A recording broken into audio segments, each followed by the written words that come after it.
जब तारा और हर्ष एक दूसरे की बाहों से लगकर डांस कर रहे थे, तभी विक्रम को तेज गुस्सा आता है और वह हर्ष को जोरदार तमाचा लगा देता है।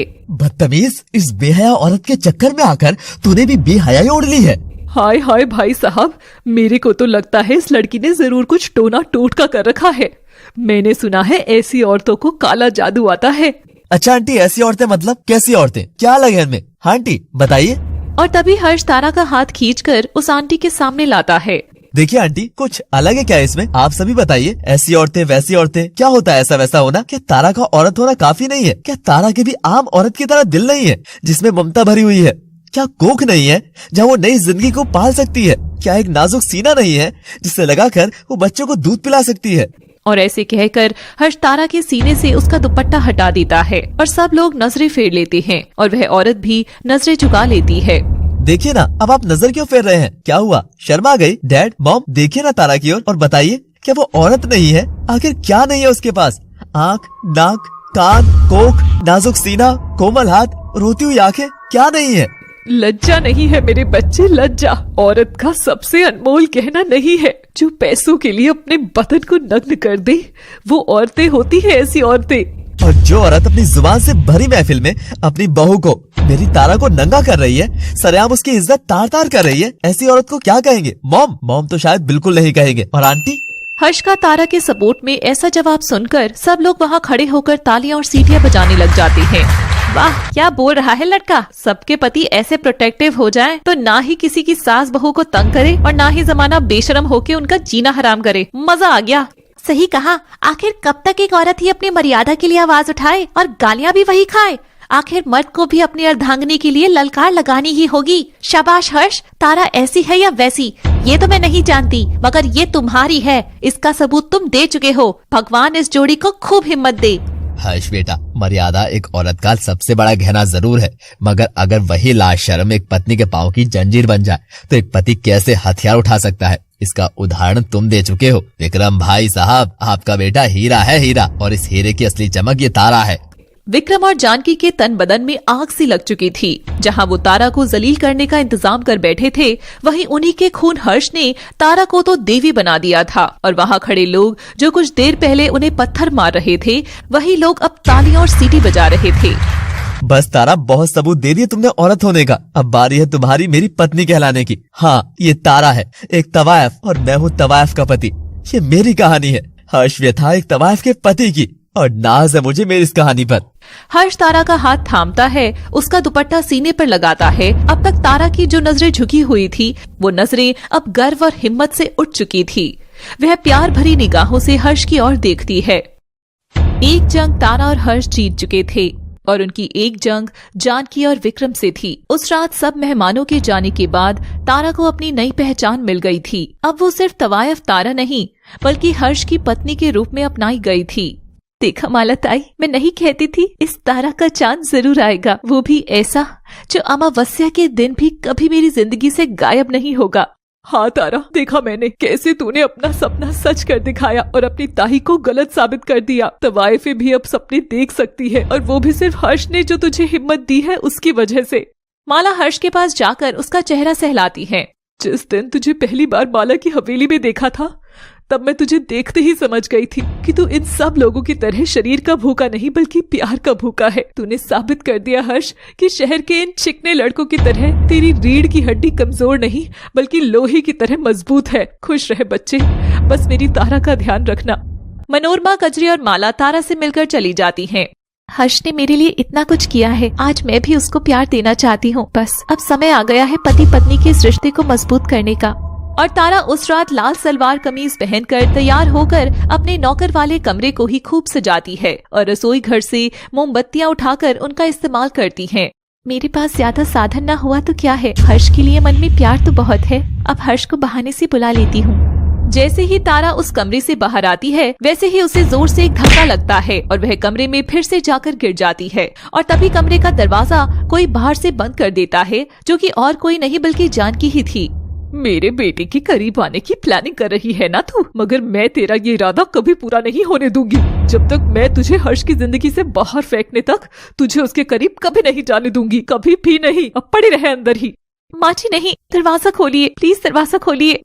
मगर क्रूर जानकी की वहाँ जीत हुई। बेचारे हर्ष को तो कुछ पता भी नहीं था और वह सो जाता है। अगली सुबह जब तारा उठती है तो देखती है सारी मोमबत्तियों का मोम जलकर गल चुका था, ठीक वैसे ही जैसे तारा का हर्ष को प्यार करने का सपना कल रात में मर गया था। दर्द के मारे वह लड़खड़ाती कमरे से बाहर आती है और रसोई घर में काम करने लग जाती है। तारा काम कर ही रही थी कि अचानक उसे जोरों से उल्टियां आनी शुरू होती हैं। वह दौड़ी दौड़ी बाथरूम तक जाती है और तेज तेज उल्टियां करने लगती है। जानकी को ये सब देखकर अजीब लगता है।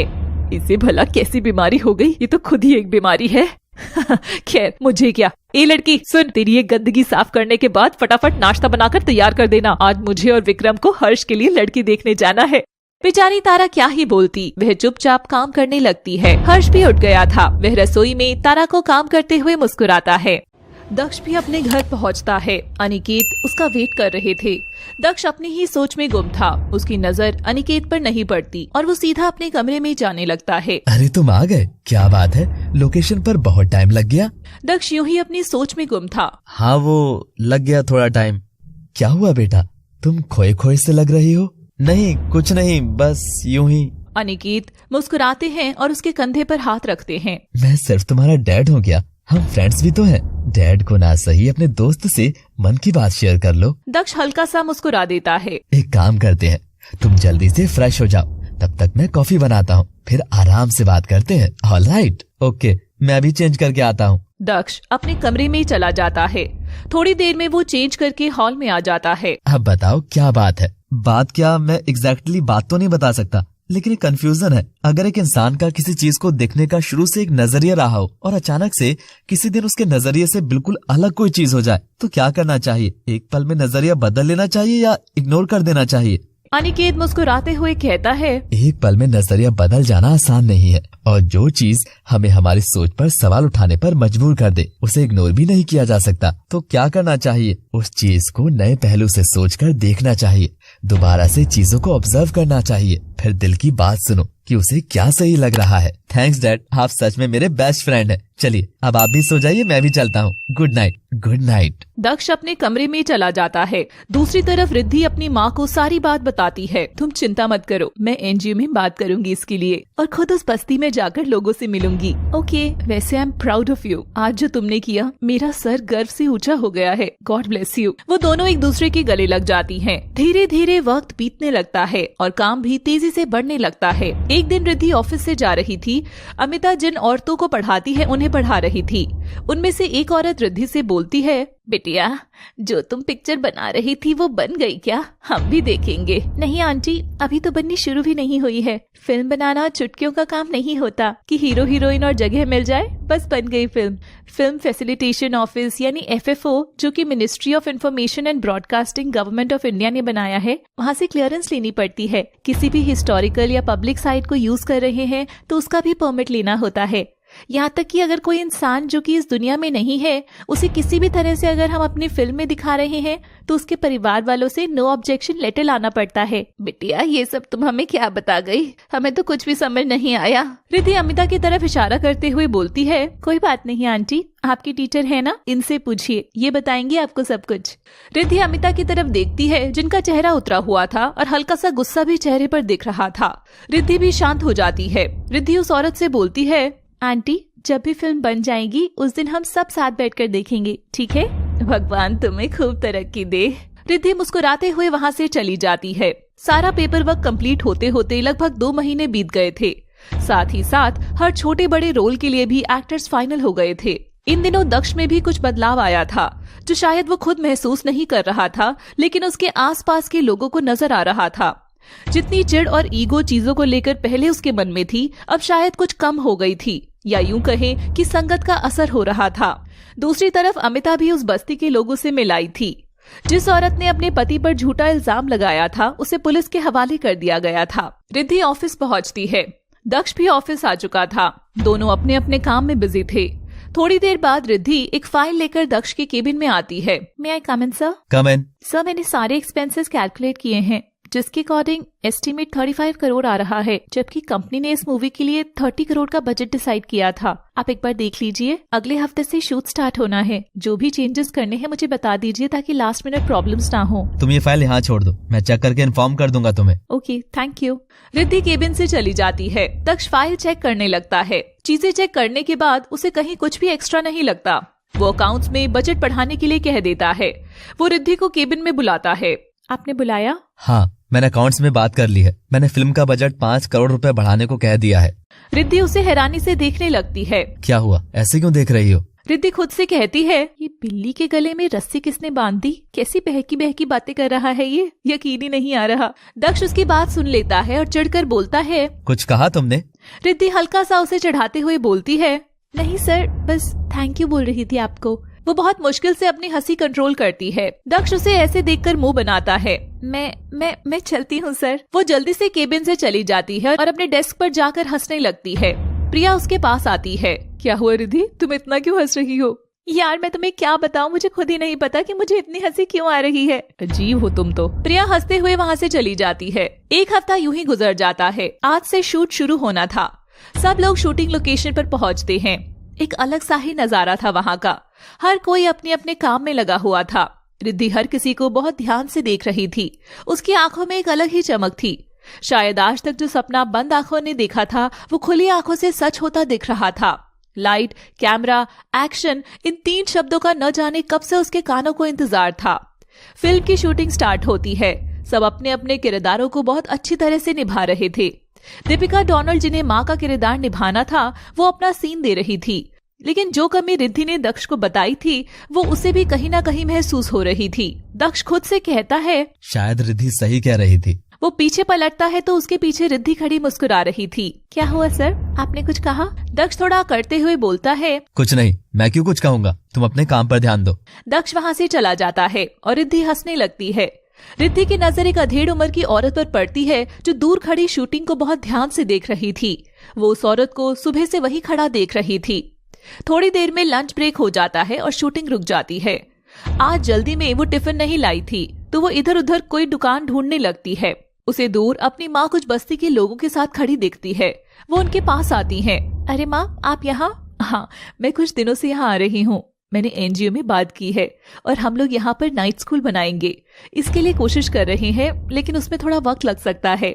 इसलिए तब तक मैं यहाँ शाम को थोड़ी देर के लिए आया करूंगी इन सबको पढ़ाने। दैट्स ग्रेट माँ, मेरी मूवी की शूटिंग भी यही चल रही है। चलिए कुछ खाते हैं चलकर, फिर मैं आपको सबसे मिलवाती हूँ, अपने बॉस से भी। खुद को भीगने से बचाने के लिए दक्ष और रिद्धि पेड़ के नीचे खड़े हो जाते हैं, लेकिन बारिश रुकने का नाम ही नहीं ले रही थी। ठंड की वजह से रिद्धि कांपने लगती है। क्या हुआ? रिद्धि कांपती हुई आवाज में कहती है, कुछ नहीं। गाड़ी बीच सड़क पर खड़ी है, हम उसमें जाकर भी नहीं बैठ सकते। तुम यहीं रुको, मैं आसपास कुछ देखता हूँ। रिद्धि हाँ में सिर हिलाती है। दक्ष जाने लगता है, लेकिन फिर रिद्धि के पास आकर उसे अपना ब्लेजर पहना देता है। रिद्धि और दक्ष दोनों एक दूसरे को देखने लगते हैं। शायद पहली बार बिना किसी काम, बिना किसी झगड़े के सिर्फ एक दूसरे को देख रहे थे। ना जाने कि एक पल कितना लंबा हो जाता अगर बादल की गरज उन्हें होश में ना ले आती। मैं जाता हूँ। वो आसपास देखने लगता है, लेकिन उसे कुछ दिखाई नहीं दे रहा था। दूर उसे एक झोपड़ी दिखती है तो वो वहाँ जाता है और दरवाजा खटखटाता है। अंदर से एक बुजुर्ग औरत बाहर आती है। क्या हुआ बेटा, इतनी बारिश में तुम कहाँ घूम रहे हो? दादी, यहाँ पीछे वाली बस्ती में हमारी फिल्म की शूटिंग चलती है। अब मैं वहीं से वापस लौट रहा था, लेकिन रास्ते में गाड़ी खराब हो गई। मेरे साथ एक लड़की भी है, प्लीज हमारी मदद कर दीजिए। तभी एक बुजुर्ग आदमी घर से बोलता है, कौन है? एक लड़का है जो पिक्चर बन रही है, उसमें काम करता है। इसकी गाड़ी खराब हो गई है तो मदद मांग रहा है। अंदर आने दो उसे। ठीक है, आ जाओ तुम लोग। मैं बस अभी उस लड़की को लेकर आता हूँ। थैंक यू दादी। दक्ष तेज तेज कदमों से रिद्धि को लेने के लिए चला जाता है। आई होप कि वो ठीक हो। दक्ष जैसे ही रिद्धि के पास पहुंचता है, उसे देखकर उसकी हालत खराब हो जाती है। रिद्धि वहाँ ठंड से बेहोश पड़ी थी। दक्ष भागकर उसके पास आता है। रिद्धि क्या हुआ तुम्हें? उठो प्लीज। वो उसके चेहरे को सहलाता है और उठाने की कोशिश करता है, लेकिन ठंड की वजह से उसकी आंखें नहीं खुल रही थी। वो उसे गोद में उठाकर बुजुर्ग औरत के घर ले जाता है। अरे क्या हुआ बिटिया को? ठंड से बेहोश हो गई है। जल्दी से इसे अंदर लेकर आओ। दक्ष रिद्धि को अंदर ले आता है और एक खटिया पड़ी हुई थी उस पर लेटा देता है। इसके तो सारे कपड़े भीगे हुए हैं, इसी वजह से इसकी तबीयत और खराब हो रही है। तो अब कपड़े तो तुम्हारे भी भीगे हुए हैं, तुम भी कपड़े बदल लो और इसके कपड़े हम बदल देंगे। मैं ठीक हूँ दादी, आप बस इसे होश में लाइए। तुम चिंता मत करो, ठीक हो जाएगी। और अगर तुम अपना ख्याल नहीं रखोगे तो तुम भी बीमार पड़ जाओगे, इसलिए जिद मत करो। हम अभी तुम्हें अपने लड़के के कपड़े देते हैं, तुम अंदर वाले कमरे में जाकर बदल लो, इसे हम अपनी बेटिया के कपड़े पहना देंगे। दक्ष कुछ नहीं कहता। वो औरत उसे कपड़े देकर अंदर वाले कमरे में भेज देती है और रिद्धि के कपड़े बदल देती है। कपड़े बदल कर दक्ष वहाँ आता है और रिद्धि के पास आकर बैठ जाता है। हम तुम्हारे लिए काढ़ा बना कर लाते हैं, तब तक तुम इसके पैर के तलवे सहलाओ। ठीक है। दक्ष रिद्धि के पैर के तलवे सहलाने लगता है, लेकिन वो बेसुध पड़ी हुई थी। थोड़ी देर बाद दादी उसके लिए काढ़ा बनाकर लाती हैं। दादी से तो होश ही नहीं आ रहा है। आपके पास लकड़ियाँ होंगी जलाने के लिए, गर्मी से इसे आराम मिलेगा। हाँ, हम अभी लाते हैं। दादी उसे लकड़ियाँ लाकर देती है और दक्ष पास में आग जला देता है। दादी आप सो जाइए, मैं इसका ध्यान रख रहा हूँ। प्लीज आप हमारी वजह से मत परेशान होइए। ठीक है। वो अंदर वाले कमरे में चली जाती है। वो एक कपड़े को आग से गर्म करके उसके शरीर पर रख रहा था। रिद्धि उसके सामने बेहोश लेटी हुई थी और दक्ष उसे देखे जा रहा था। उसे उसके साथ बिताए सारे पल याद आ रहे थे, उनकी लड़ाई, एक दूसरे की टांग खींचना, सब कुछ। वैसे तो तुमसे मैं कुछ भी बोलूं और तुम उसका पलट कर जवाब ना दो, ऐसा नहीं होता। लेकिन आज जब मैं सच में चाह रहा हूँ कि तुम कुछ बोलो, तब तुम चुप हो। आज मैं सच में चाहता हूँ कि तुम कुछ बोलो। उसकी आंखों में आंसू आ जाते हैं। दक्ष बैठे पूरी रात रिद्धि का ध्यान रखता है। सुबह हो गई थी। दक्ष की रिद्धि के बगल में बैठे बैठे आंख लग गई थी। धीरे धीरे रिद्धि को होश आता है। वो दक्ष को अपने बगल में बैठे देखती है।